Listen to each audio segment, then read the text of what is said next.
Sadhguru. Sadhguru, can you tell us a little bit about that chant and what it means? Well, I'm just not going by the word meaning, but the overall meaning would be, birth is a certain pleasure and joy, but death is compassion.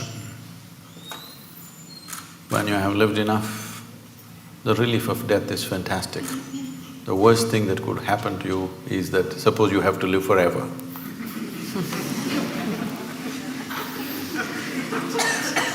And what we are calling as birth and death is just a certain amount of time and a certain amount of energy in play.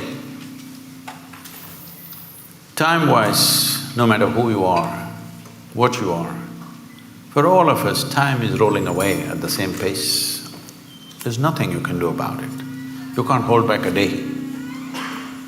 You can't hold back a minute. But our life energies are in our hands.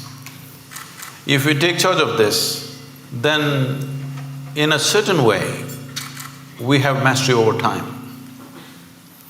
If your experience of life, by taking charge of your energies, you make it very intense, then how you live, if you live here for a year, it may feel like you live here for 100 years because of the sheer intensity of your existence.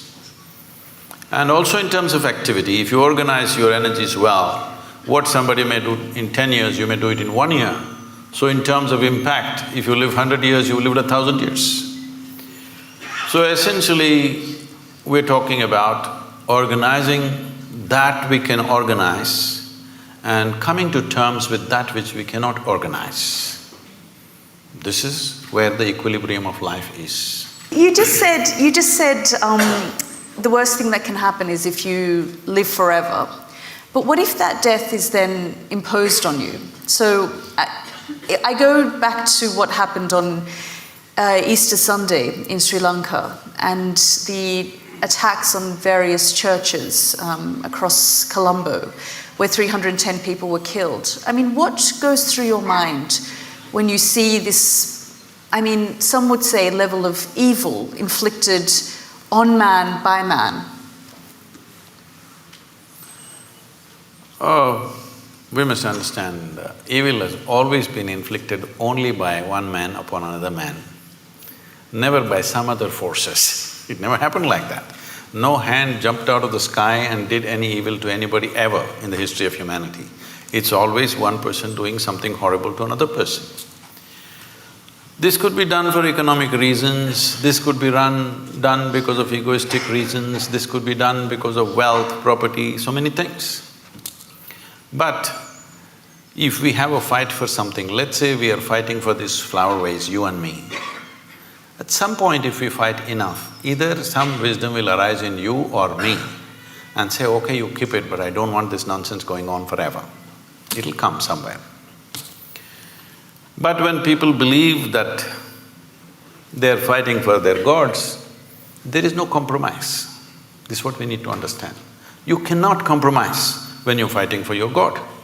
If it's property, I'll give it away. But I'm fighting for something about which there is no question of compromise.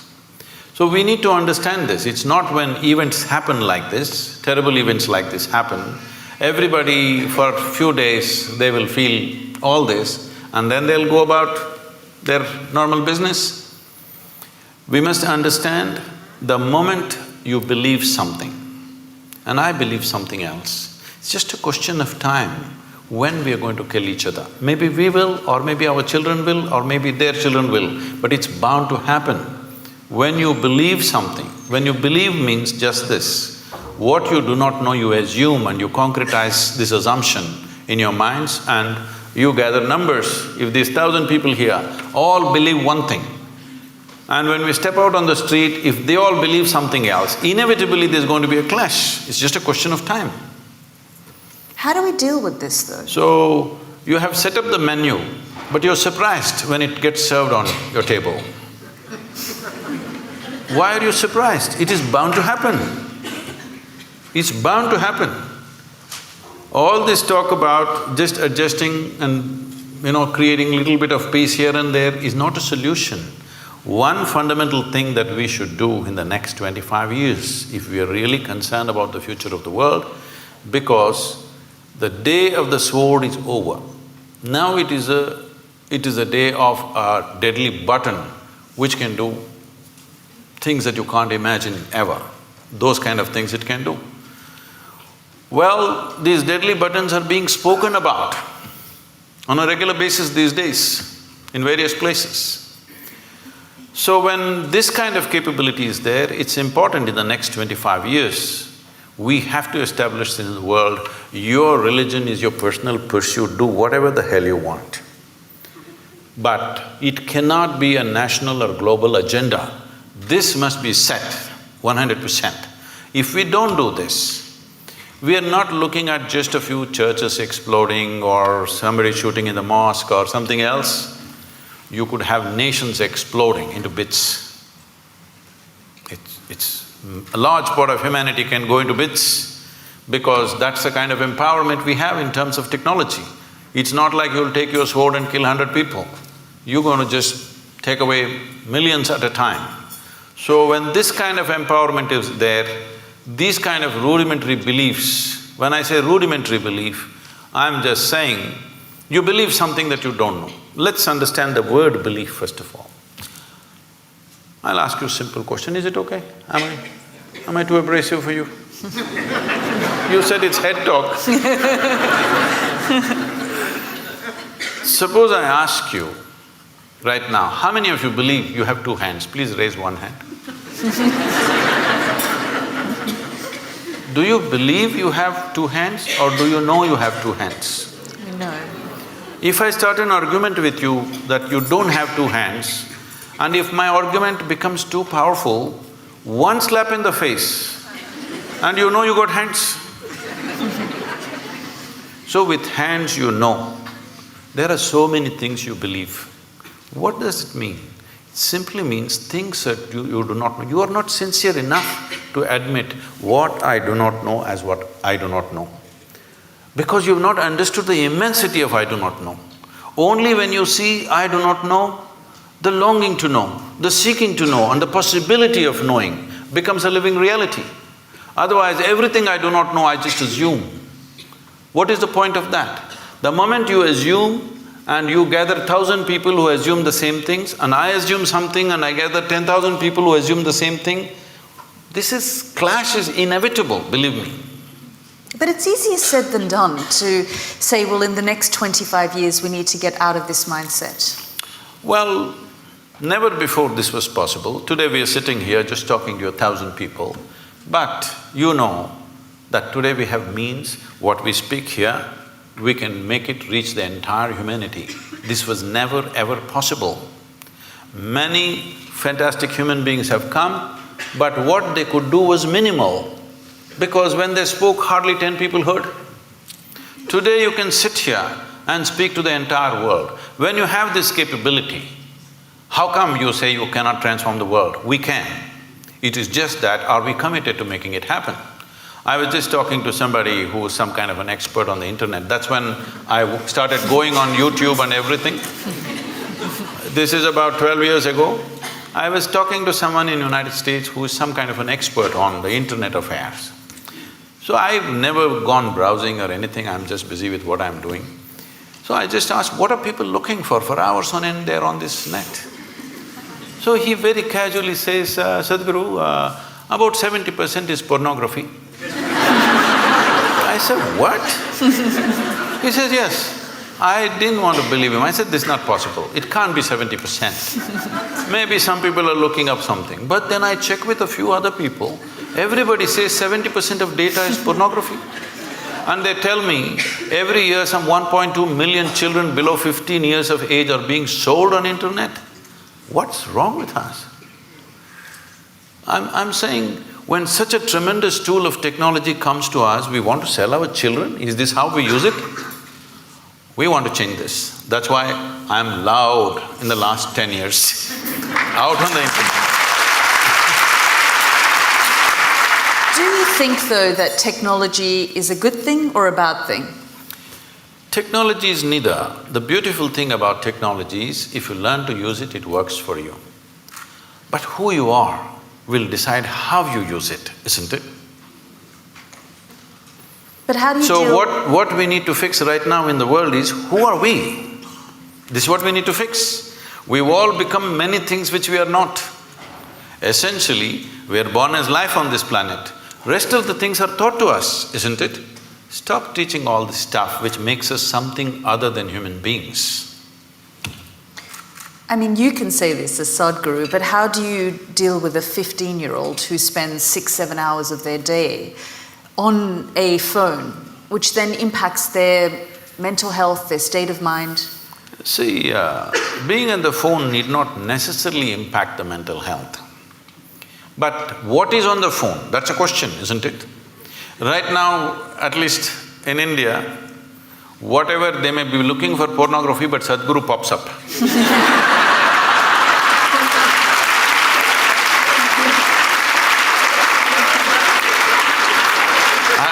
I'm telling you, I'm saying this with a certain glee because you know, I'm just walking in Bangalore city. Some 12, 13-year-old boys, from a bunch of them, they say, "Hey, Sadhguru, Sadhguru," and they come running. I said, "Hey, you idiots, how do you know who I am?" They said, "No, we watch your videos, Sadhguru." I said, "What? Your mothers must be forcing you to watch my videos?" They said, "No, in our class, all of us are watching your videos." I really inquired, and I find in every school that I go to, at least 20 to 30% of the children are watching our videos. I'm telling you, when I was 15, nobody could ever get me to watch a goddamn spiritual video, all right? No way. But today, children are watching. So, this is a new and a fantastic development. So, phone is not the problem. What is the content you're putting on it? And who is putting on it? Children are putting? No, adults are putting. Everything has become commerce. So children are playing video games, whatever, some in India, some PUBG, what is it? Huh? Because I came to know about it because the Prime Minister mentioned this something. See, it seems whatever, 2–3 hours a day, you're practicing how to kill this one, this one, this one and this one, okay? I'm shooting.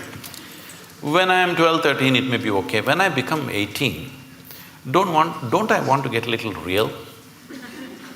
Am I happy just shooting them on my phone? I would like to really shoot them, please understand this. You think I will be satisfied just shooting people when I think it's the right thing to do? Whoever appears, I shoot them on the phone. You think my instinct of wanting to shoot people that I see will be satisfied just on the phone? You are living somewhere. It's not reality.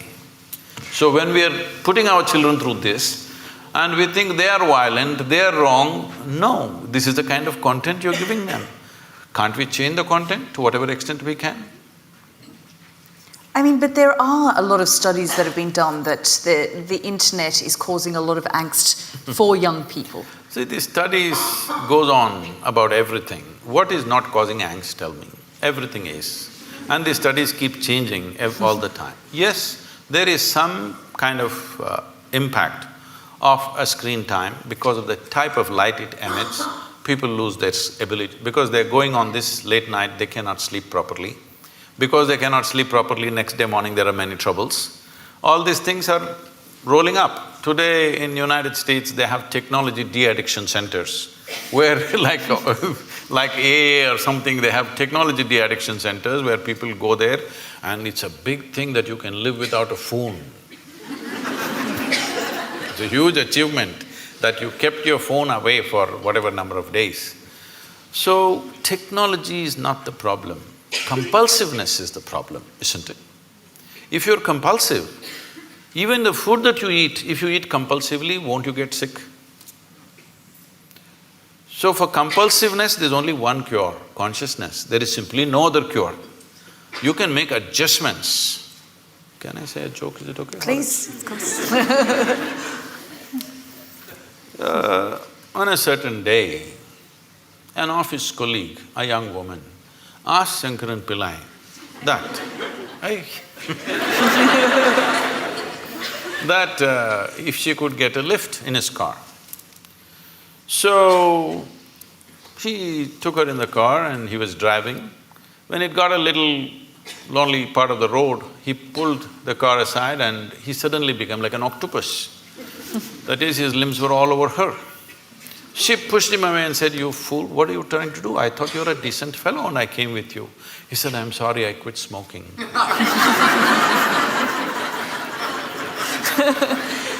Then tell us, how do we get to a point of consciousness then? How do we not take our impulse from smoking to something else? See, we are misunderstanding consciousness as just mental alertness. Mental alertness will help you to survive better. Consciousness is not about that. See, you know that you exist right now only because you're conscious, isn't it? You are conscious right now. That's why you know that you're here. Suppose you fell asleep. You don't know that you exist, isn't it? You don't know the world exists, nor do you know that you exist, simply because you're somewhat unconscious. Does it mean to say you're completely unconscious? No, you're still conscious when you're sleeping, but not conscious enough to notice the presence of many things. So consciousness is not whether it is present or absent, it is always there. The question is only the intensity and the volume of it. If we have to use an analogy, right now see, the lights are focused on us, so both of us are clearly seen. There are people hiding in darkness. Suppose you dim the light further, all these people will disappear, only two of us will be there. If you increase the voltage, suddenly they will all appear. They were always here. They were here all the time. Because the lights were dimmed, I could only see you and nobody else. If the lights were up, then you could see. This is all consciousness sees. Everybody is conscious. Question is how conscious. So to increase or to raise consciousness, what have we done in the societies? Our entire education system is just about survival, one being better than the other. How can you be conscious when you're competitive? When all you want to do is be better than somebody. Your only joy is other people's failures. How will you be conscious? When you're enjoying other people's sufferings, other people's failures. This is what being number one means. I am the number one means what? You're number 10. That's my joy. So I think this is sickness. From kindergarten, you're spreading this sickness into children and you expect them to be fantastic. It won't work like that. So do we need to change our systems? Oh, definitely.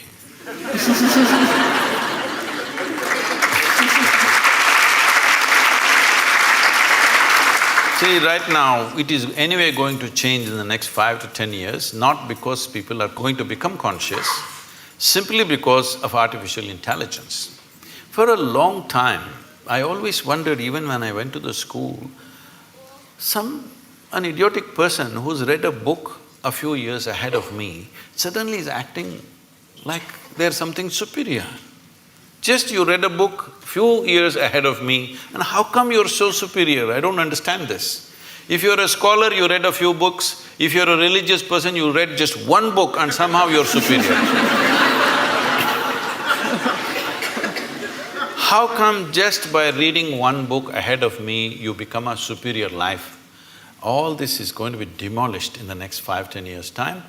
My phone will be able to do 10 PhDs a day. It has enough memory to do that. So all scholars, religious people, people who just keep on vomiting their stuff that they've read elsewhere, this will be nothing. This will be nothing. So, see, there was a time, I remember this very well, in Mumbai port, when the first gantry was installed to load and unload the ships, about 35, 40 years ago maybe, all the labor protested, they went on strikes.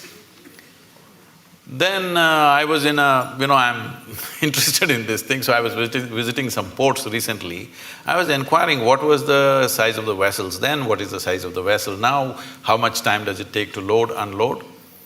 At that time, the biggest vessels were about 30,000 tons or 35,000 tons, in that range. Today, most of the vessels are over 100,000 tons, some of them are 250,000 tons. But at that time, they were taking 26 to 28 days to unload one ship.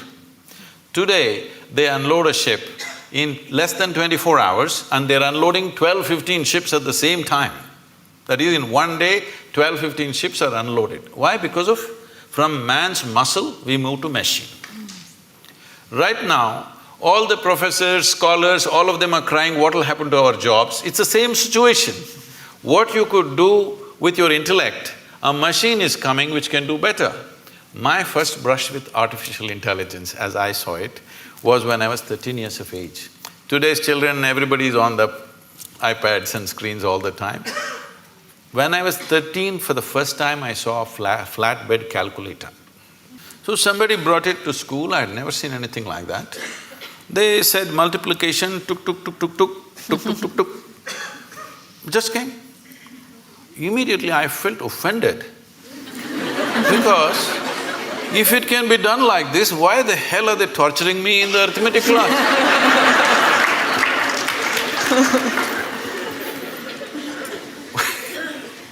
So then I imagined if there was a calculator for physics, chemistry, biology, everything, how wonderful. It took 50 years. Now it's coming.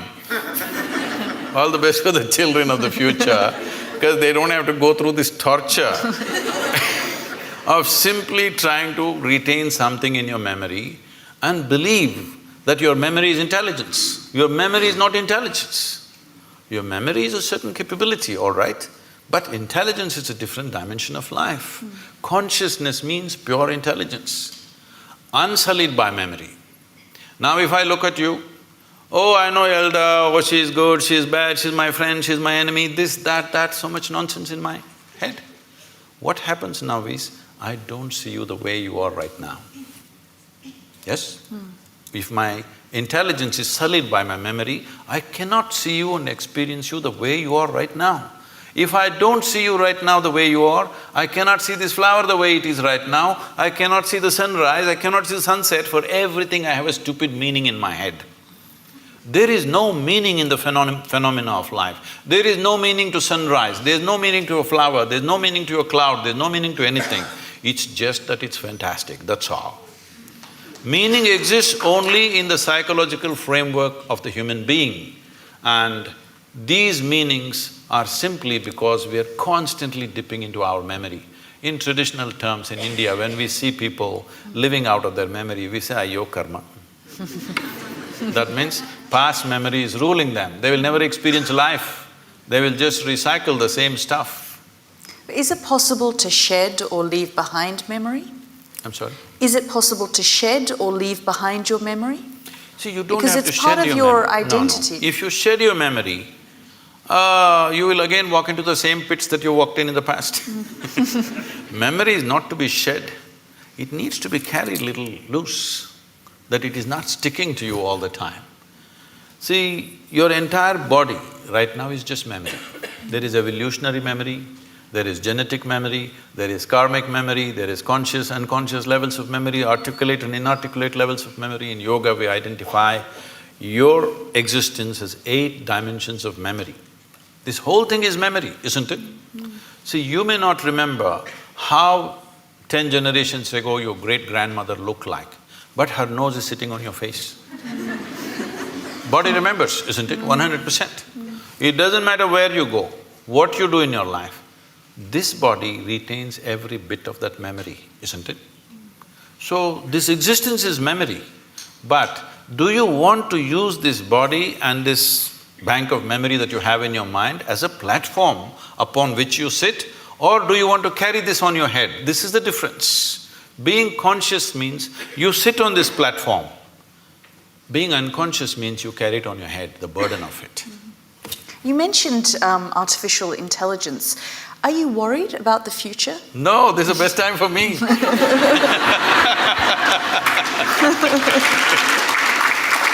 See, if, let us say, right now, you have read 10,000 things and you remember all that. I have not read anything. So, the value that you have is only the memory you have. But now I have a little gadget which knows 1,000,000 times more than you know. So now what is the value for you and me? What kind of a human being I am is the only value, isn't it? What nonsense you carry in your head is of no value. So this is a great time for me. This is great time for humanity because now you being a human being will become more important than what nonsense you carry in your head. I'm sorry, this is head talk. So are you saying then that we are living in the best time in history? Definitely. Is there any question? Never before human survival was as well organized as it is today. If you had to start your morning, you had to take a bucket and go to River Thames, which is a mile away, and carry this bucket full of water. Tell me in this room, how many people are even fit enough to carry a bucket full of water for a mile? Now we're complaining because the warm water is not coming. There are two knobs you have to turn for warm and cold water. You want a single knob, so people are freaking in the morning. Two knobs have to handle. So, survival is better organized than ever before. When our concern was survival, we couldn't pay attention to other dimensions of life. See, once you come as a human being, if you had come as any other creature, stomach full, life settled. Once you come as a human being, stomach empty, only one problem, stomach full, 100 problems. Why this is so is, our life is not fulfilled with survival. When our survival is in question, we are just like any other creature. Only when survival is fulfilled, the dimensions of being human kicks in into our experience. When you're thinking of where is my next meal, we don't expect you to be very human. You lose it in many ways. Now survival is settled for a large part of humanity. Unfortunately, there's still populations for whom it's still a struggle. But I would say at least for 60% of the population on the planet, for the first time, survival is better organized than ever before. The world is safer than ever before, though people are constantly complaining. Well, you're talking about Sri Lanka, yes, it's an unfortunate incident. But 1,000 years ago, if 1,000 people died just 100 miles away, you would be sitting here thinking world is super peaceful. Yes or no? Today it's because of BBC that somebody dies somewhere, the blood flows into your sitting room. It's a good thing, at least your humanity is being evoked, otherwise it'll sleep. So I'm saying, in terms of violence, we are more peaceful than ever before. Our survival is organized better than ever before, and above all, our ability to communicate is better than ever before. These are not small things. Now the question is, what are we going to communicate? Are we going to abuse each other? Are we going to throw dirty things at each other? Or are we going to do something that will transform us as a generation, because this is our time on the planet? Are we going to make this the greatest time in the world ever? Or are we going to let this pass? That's all we have on our hands. What else do we have? That's all we have. All we have is a little bit of time, isn't it? Hello? All we have is a little bit of time. But most people think they're immortal. That's why they don't do anything. Because they think only other people die. They don't understand you and me will die. When we are born, we are geared to die. So it's only a question of time. Time is ticking away right now. As you sit here, from the time we came and sat here, we're 20 minutes closer to our graves, all of us. Yes, if you're conscious, if you think about death once in a way, it'll become a morbid thought.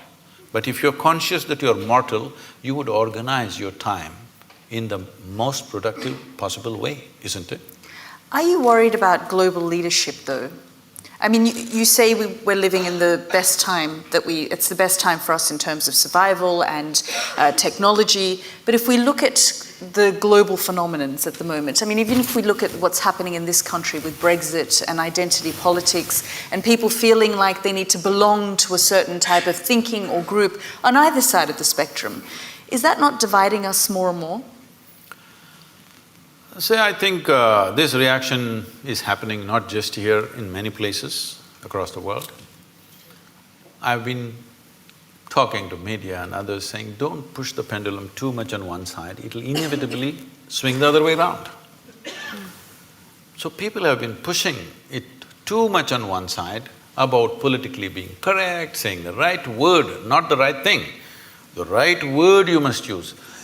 If I say mankind, women will react. I'm saying, is everybody so screwed up in their head, all the time they're discriminatory? I don't think so. Some people are, of course. But today it's become like this. You know, it was very natural for me, if you see a child, you want to pick up the child, you want to do something, you want to talk to them, you want to hug them, whatever, because it's like a fresh flower. But today, you don't know whether to touch the child or not, because people are making such a big deal about it. I am not saying there are no issues, there are serious issues, this which needs to be addressed. But at the same time, when we push it to a paranoia level, instead of taking necessary steps, we make it a paranoia among people, then the other swing is inevitably going to come. Now somebody is saying, don't worry about all this ecological nonsense, nothing is going to happen, everything is fine, let's do everything as it is because this is all rubbish, because you pushed it too much. This is very important to understand, people who are concerned in this world. If you are a concerned human being, it's very important, whatever you think is right, you must not push it too much. If you push it too much, the reverse pendulum will anyway happen, you're seeing that right now. Talking about Brexit, is it okay? Because I think you already made up your mind, so… See, could you sell this idea to anybody in 1945? 1945, could you sell this idea that Germans, French, Italians, Spanish, English all come together as a union? Could you even think, I'm asking, after World War II? So in 50 years' time, when such a thing happens, it's not just an economic arrangement, it's a huge step in human consciousness, that with people that you fought so bitterly, bitterly means it can't be any worse, human beings can't find any worse than that. After that, within 50 years, when the generation is still alive, many members of that generation are still alive, you thought of coming together, it's not a small thing. It's not just economic arrangement, it's not just euro versus your pound or whatever. It is a tremendous step for humanity. But now you want to go back on it? It's done. On that note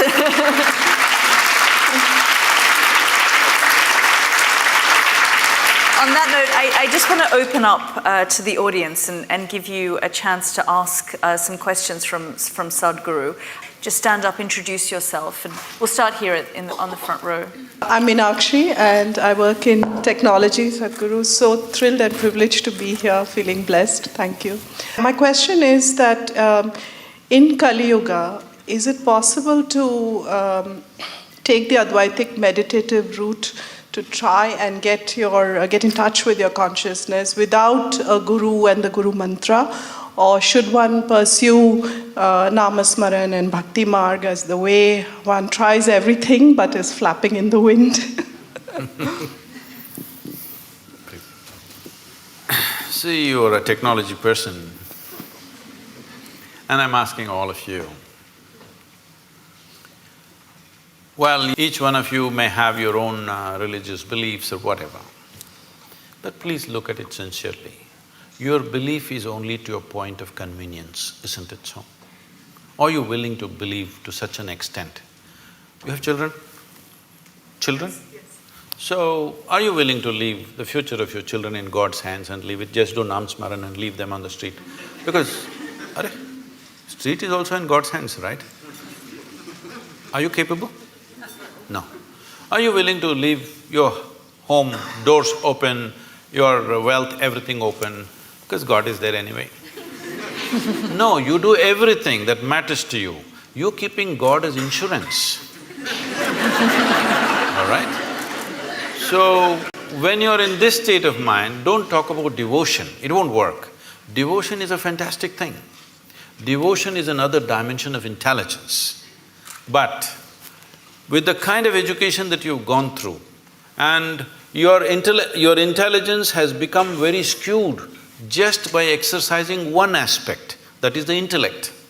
Right now, our education systems are exercising only one dimension of your intelligence, that is just the intellect.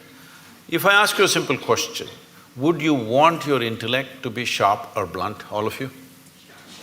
Make a choice, I'm going to bless you.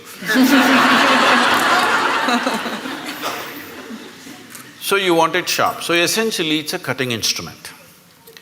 So let us say you have one knife in your hand and you want to do all the activity of your life with the knife. Well, you can cut things well with a knife. But if you want to stitch your clothes, you use a knife. You will inevitably be in tatters, isn't it? That's all that's happening today. Because you're exercising just one dimension of your intelligence, which is the intellect, which is a discriminatory, sharp instrument which slices open, dissects things. Now, I want to know something physical, I want to dissect it. Now I want to know you, shall we dissect you? Is that the way to know you, I'm asking? If I dissect you, will I know anything about you? Is it possible, I'm asking? By embracing you, by including you, I may know something. By dissecting you, what will I know? What will work for a physical substance, you're trying to apply to your own life. It's not going to work like this. See, the more educated people are becoming, the more disturbed they're becoming. Education should have settled them, isn't it? Education should have enhanced life. But tell me, who is causing maximum damage on this planet? Educated people or uneducated people? Hello? Educated people, isn't it? Educated people should have been the solution. Educated people are the problem. Simply because we are using a knife for everything. If you wonder this thing, there was a time when I was crisscrossing India on my motorcycle. So one whole night I've been riding. I'm somewhere between Madhya Pradesh and Uttar Pradesh, I don't know which state, somewhere around there in the border. So early morning around 6:30, I end up at a tea shop. Full night I've been riding. Then, people who ride motorcycles, they will know one problem is always that every 500 kilometers those days, the chain will become slack. So you have to take off a link and put it back, tighten the chain. This is a very easy job, but it's messy because of the grease and stuff, your hands will become messy. So I'm just about preparing for breakfast, I'm not willing to mess. Then I see on the opposite side a shack which says Mubarak Mechanical Works. Then I see a young boy there and I say, hey, can you tighten my chain? He said, yes, full enthusiasm. Then he goes inside and brings his tools. What he brings? He brings a chisel and a hammer. Then I say, what, you going to do with that? He said, yeah, I can do it. I said, wait. Then I walk into his garage and look, only what he has is chisel and hammer. He can fix it, but after that, that's the end of it. So right now, this is what you're trying to do.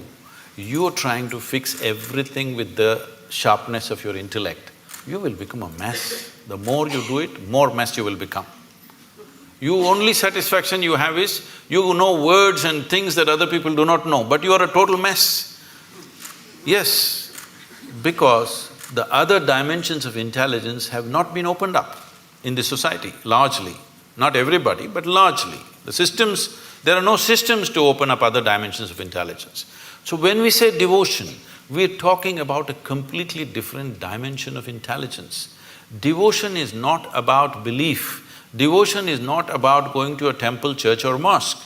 Tell me, is there anybody in this world, either in sport, art, music, business, spirituality, whatever, has anybody done anything significant without being absolutely devoted to what they're doing? Has it happened? So devotion is another dimension of intelligence. If you exercise that, life will be very beautiful. But it does not mean that you can simply believe that devotion has become deception because it's a deal. Right now the deal is like this, dear God, I will give you 10 pounds, will you give me million? I'm saying, when there's not a single idiot on the streets of London who's willing to make such a deal, how come the source of creation is willing to make such a deal with you? So what do you think of organized religion then? I generally don't think about it.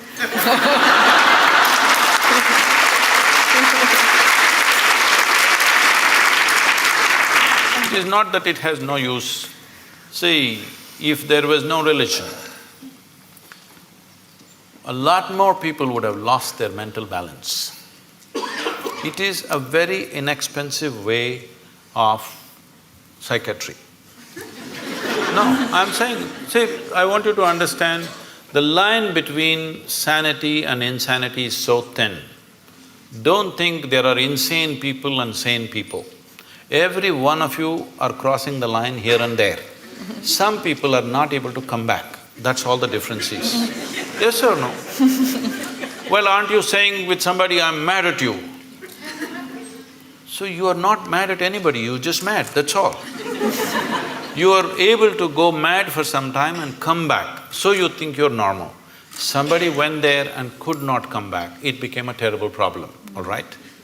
So, do not assume sanity is some kind of a sanity is some kind of an established status for you. No, today you may be perfect, tomorrow morning you may be gone. Do you understand? It's very much possible. Like today you're healthy, tomorrow morning you may be talking about terminal illness, it's possible for any of us. So the same thing is possible with mental illnesses also. It is not to be taken lightly, but I'm talking about not exercising different dimensions of intelligence in a human being. Making an education system which is all like a factory extruder, everybody has to come of the same shape and form. This is causing enormous distress in human societies. Yes. It's very nice to be with you, Sadhguru. I wanted to know about Adiyogi, because I've learned and I studied some yoga for years, and I never heard about Adiyogi except from you. Oh, you thought Madonna invented yoga, is it?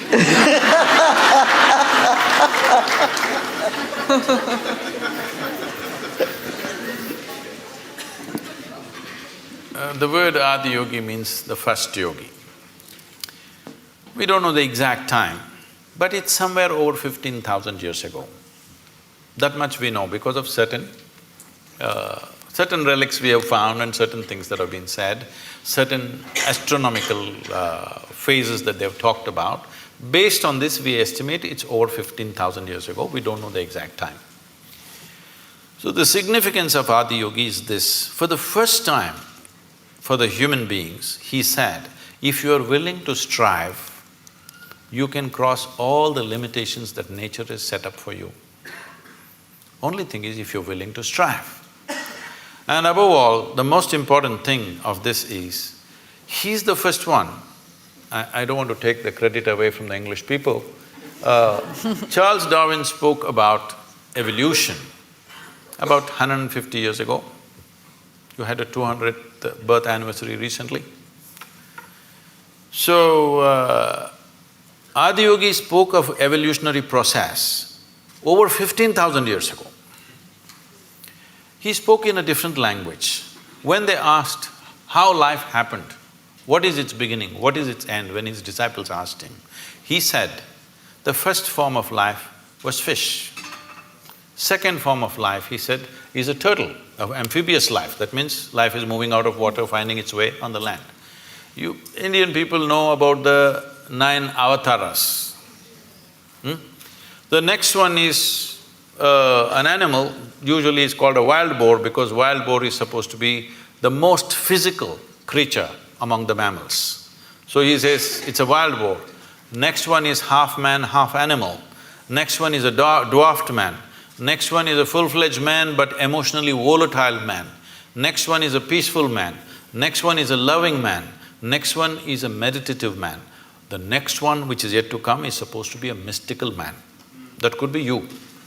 Because if you pull out a small thing in your hand and start speaking to somebody in India or America, You're quite mystical. If only… Yes. I'm saying if only you had a phone 100 years ago, you could claim you're God and people would have believed it. Yes or no? So, he's not talking about individual people, he's talking about different stages of evolution. If you look at what Adiyogi spoke, in many ways it runs absolutely parallel to what Charles Darwin spoke 150 years ago. So he spoke about evolution and he said, till now evolution happened without your consent. Now you have the privilege to decide how far you want to evolve. This is he said, this is the most significant aspect of being human is this, that you decide your evolution. When you were a monkey, it's not my statement, it's Charles Darwin, okay? When you were a monkey, you did not decide, I want to become a human being. Nature just pushed you on for whatever reasons. But now that you're a human being, now you can decide what kind of a human being you want to be. This moment you can be like a brute, next moment you can be godlike. Both are possible for you right here. So he said the most significant dimension of being human is you determine your evolution. This is the only creature on the planet who has that freedom to do that. He said this is the most important thing, and he gave 112 methods through which a human being can evolve to their ultimate nature. So that's why Adiyogi. Namaskaram Sadhguru. I would like to know about science of consecration, and if I'm worthy of knowing it, how do I go about it? Oh. Well, we must congratulate Yalda, because in the next 3 weeks she will be a mother. Thank you.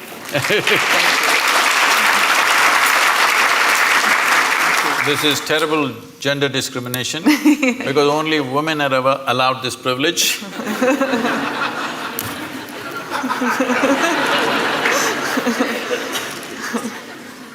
So, she was talking to me about how she's conscious when there is a situation in any place, given place, without any logic to it, conscious of certain energies and how different people and different forms and different spaces impact you.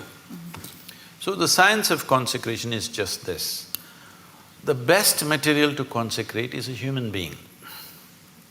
Because of all the physical forms on this planet, this is the most evolved physical form. The easiest thing to consecrate is a human being. But the problem with the human being is, every few minutes they'll make a U-turn. You can consecrate them right now, by tomorrow morning we don't know. So first of all, to get them committed to stay with whatever is given to them is a big issue, especially in today's world. Because of that, we consecrate other forms. We always want to choose a form or a substance, first of all, which is of the highest density possible, because physical form, its strength and its integrity depends upon its density. So we normally solidify mercury to do this. This is called as Rasavaidya, which means it is the technology of solidifying mercury. People think it's a miracle. No, it's not a miracle. We use mercury as a process of consecration. The idea is it will change the very energy in which you are. Well, today our modern science is still busy studying physical things. Everything physical about you has been gathered from outside, isn't it so? Hello? What you call as my body is just a piece of this planet. You slowly gather it by the food that you eat. So if everything physical about you is just something else, not you, what you gathered cannot be you. What is you? Definitely there is a dimension beyond physicality. If you ignore that, there's simply no life. But right now, still the logic, the human logic which thinks it is scientific is still at this level of logic that except what I can measure on the instrument does not exist. So actually all of you do not exist because you cannot be measured. This happened to me I don't subject myself to these indignities anymore. Way back, because of some obligation, I was in some institute, they said, we want to measure your gamma waves. I didn't know I had gamma waves. They said, no, there are gamma waves in your brain, we will measure it. So they put 14 electrodes into my body and they said, meditate. I said, I don't know how to meditate. They said, you teach everybody meditation. Yes, I do, because they don't know how to sit still. If you want, I will sit still. But this is the whole problem. Their problem is they want what kind of meditation? They want a name and the process, and they want to measure the result. So I am not going to give them that pleasure.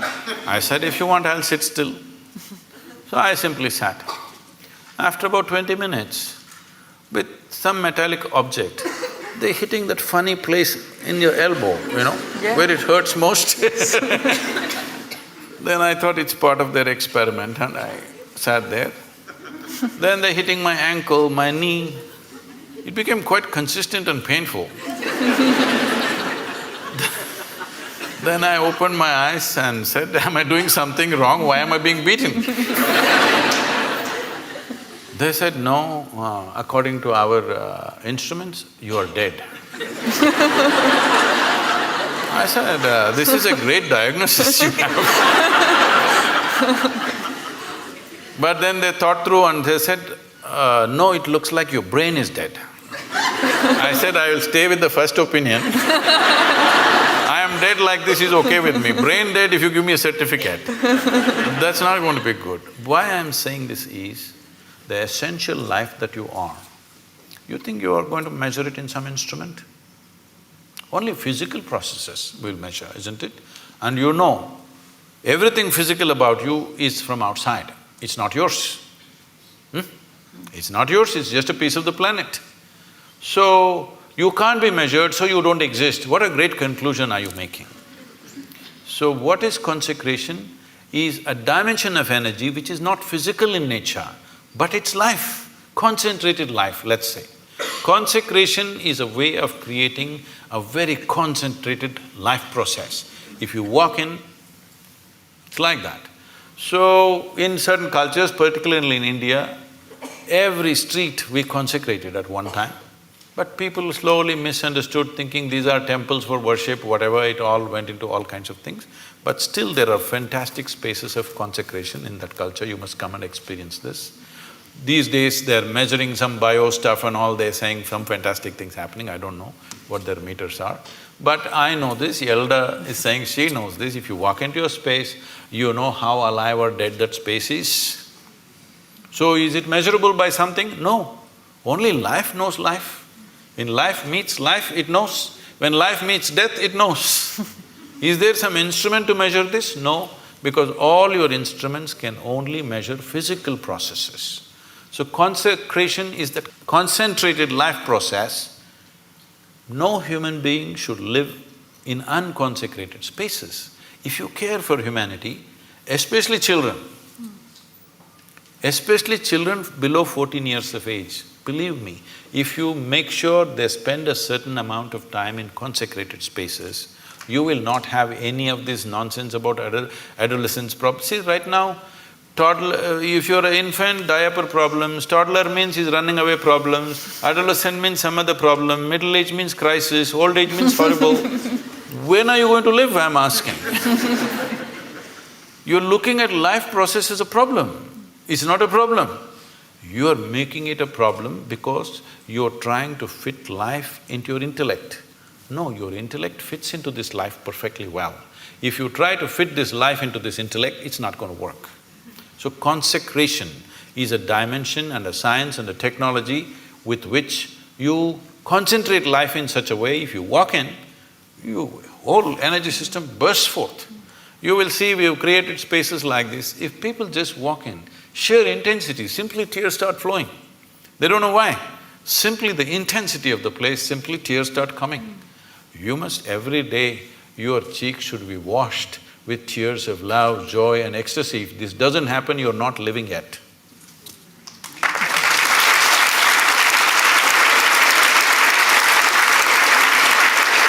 Sadhguru, we've just got a few more minutes left, but I wondered, I mean, it was such a beautiful thought that you just left us with, but I wondered if there was some final thought or a mantra or something that you can leave our audience with before they go home.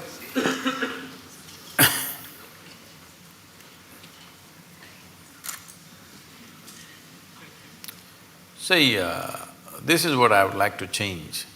To learn ABC, just 26 alphabets in English language. If you come to Tamil language, 212 alphabets, at least it's complicated.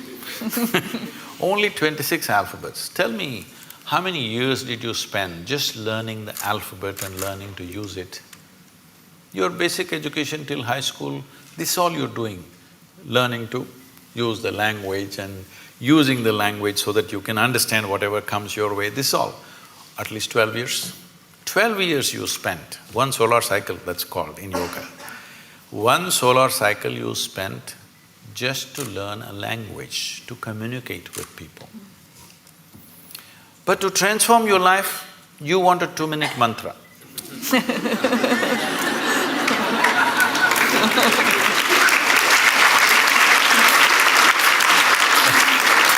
That is what she was trying to say, because certain people told you that if you just utter this so many syllables, everything will be transformed. I'm not saying it is not possible. It is possible because sound has that power to transform if you use the sound right. But what level of preparation are you is the question. If you throw such a small seed somewhere, it'll become a huge tree. But only if the soil is fertile, isn't it? If you put it here on this platform, will it grow? So, what have we done to ourselves? What is the level of preparedness we have? This is the issue. All of you, I could just initiate you into a powerful meditation process just like that in 2 minutes, if only certain level of preparedness was there. But to do this, a few minutes of initiation, normally in our basic program we spend 30 to 32 hours of preparation because everybody has invested in all kinds of identities. People keep asking me, Sadhguru, what is the secret? How did you become like this? I told them, this is all I did. Never identified myself with anything. The moment your intelligence gets identified with something, you must understand this, the nature of the intellect is such, suppose you identify that you are a woman. Now your intellect keeps on doing rounds around that, protecting this gender all the time. Now you say, I'm English. Now it will go only around that, protecting that. Now you say, I'm a particular religion. Now it'll go only around that. Whatever is your identity, your intellect will serve only that. The moment you identify yourself with something, you have subjugated your intelligence to just self-defense and protection and survival. The intellect could have been a penetrating force to reveal life to you. Instead, you're using it to fight life, other life, because it's a defense mechanism. The moment I have an identity, I have to defend it, isn't it? Just to be here, without any sense of who the hell I am, you actually don't know who the hell you are. Hello? Assumed stuff, isn't it? Only because you dip into your memory. So if suppose Mr. Alzheimer visits you, suddenly you don't know who the hell you are. Even now you don't know. This is an assumption based on the accumulated memory. So if you just learn this one thing before you go to bed tonight, everything that you are not, keep it aside and go to bed, okay? Say right now this clothing, is this you? No. So you understand this, not me. It's not that physically you have to keep it aside. I'm saying, you know this is not me. Is this me? This is not me. Is this body me? This is accumulated, this can't be me, isn't it? It is said, if you live here for about 75 years, you approximately eat, depending upon your diet of course, you approximately eat between 12 to 1400 tons of food. Are you carrying it right now? Hello? Those of you who are middle-aged, are you carrying at least 600 tons? Where is it? What you thought was my body is coming and going all the time, isn't it? It's not even the same body. It's coming and going all the time. So this is not me, if you keep it aside. All the impressions that you have gathered, you also gathered from outside. Keep that aside. Everything that's not you, just keep it aside and go to bed and see if you can just be little conscious till that last moment till you fall asleep. Most people don't know when they fall asleep. Most people. When I say most, I'm being generous with percentages, 99. If you make a little effort, just a little effort, a few days, if you make an effort to stay conscious till you fall asleep, you will see you will wake up like a newborn baby every day. And it's important. Why I'm saying a newborn baby, where Yalda will have this experience in a wonderful way, you will see the baby… What do you think he's trying to do? He's drinking life. You become like that. Why? Because you're just living in the capsule of your memory. You think you already got it. If you got it, you must be dead, isn't it? So people are practicing death in installments. See, if you're really super alive, it's fantastic. If you're dead, it's good. But if I want to torture you, what will I do? I will not kill you. I will make you half alive. That's torture, isn't it? This is what is self-inflicted for most human beings right now. They're keeping themselves half alive and they're wondering why life is such a torture. I just asked a simple question about a year and a half ago when I was in London. I was speaking to a very prominent group of people. I asked, how many people in London city can sit in the evening peacefully even without a glass of wine? They clearly said less than 1%. So to be healthful, you need a chemical. Today 70% of the people are on prescription medication of some sort. To be peaceful, you need chemicals. To be joyful, you need chemicals. To be ecstatic, of course you have ecstasy. I'm saying for everything if you need chemicals from outside, this is not a moral issue for me. The concern is this, if 90% of the population is doing chemicals to be healthful, joyful, peaceful, everything, the next generation that you produce will be less than you. This is a crime against humanity. Next generation should be at least one step ahead of us. But if you produce a generation which is behind you, you're seeing this, you're beginning to see this everywhere. If you produce a generation which is less than you have committed a serious crime against humanity. This will happen in a big way if we don't go off chemicals, both prescribed and otherwise.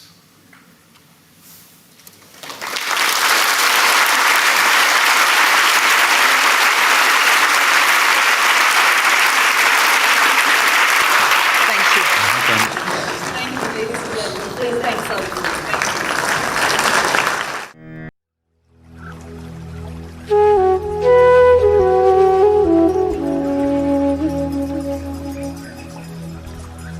Thank you.